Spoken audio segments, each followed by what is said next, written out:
This video is going to do a quick introduction to some basic graphing on any of the TI calculators, whether it's a TI 82, 83, 84, if it's a plus or a C or any of those things. It doesn't matter.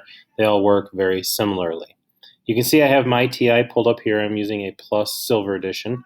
And I turned on my key history over here so you can kind of follow along with what I'm doing in case you get lost or misplaced or whatever and you just want to see which key I pushed. So the first thing you need to understand is when you graph, there's different ways to enter things to graph. If I go to the y equals button, I can enter functions to graph. If I want to plot statistics, I can go to the one that's above it, which is statplot. You get to that by hitting the second key. So let's start by putting in an equation. I'm going to go to y equals, and notice I have some options. I can put on more than one at a time. And the equation I'm going to plot today, I'm going to use 1.98x. Here's my variable button right here. And I'm going to go plus 2.20. That's a line that I'd like to graph. And when I hit enter, it's now in the system. My calculator knows it's there, but I can't see it. So I'm going to go to the graph button so I can see it. Now, if you get this message, and I did this on purpose, if you get this message, something else is on. So I'm going to go into the statplot menu, second y equals, after I clear this out, sorry. And notice that there is a stat plot on. A stat plot is wanting to try to graph at the same time. So I'm going to go into that stat plot and turn it off. Now when I hit graph, my line is fine. That stat plot was trying to graph at the same time. Now, if you want a standard window, if I go to zoom, I have different options. I can make a box, I can zoom in, I can zoom out. But the one I want to do is number 6 down here is zoom standard. This puts me on a 10 by 10 XY axis like I would normally see, and there is my line graphed on that as well.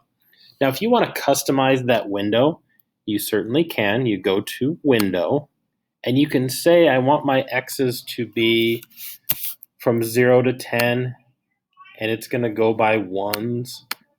And I want my Y's to go from 0 to 10, but maybe I want this one to count by 2's.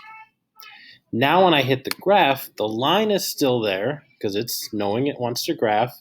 You'll notice on my axis I'm going to 10, but there's only 10 dots, one for each number.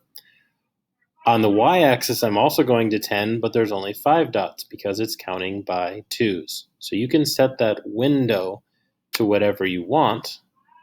Or you can use the zoom feature to zoom into a standard or a window or zoom in, zoom out. Now I'm going to leave my y equals on and I'm going to go back into the stat plot. Okay, I'm going to turn a stat plot on. I'm going to turn this back on like it was when we started.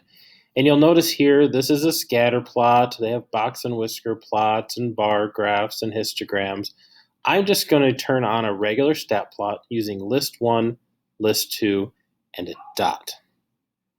Okay, so now my stat plot's on. I'm going to quit.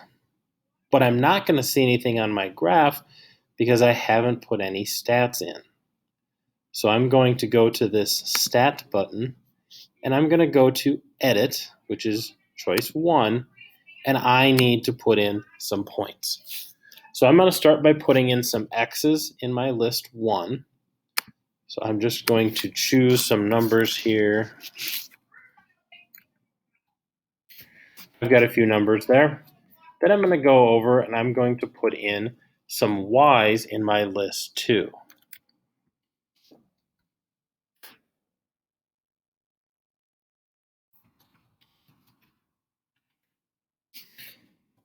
Now that I have my points in there, I can hit the graph button and they're there.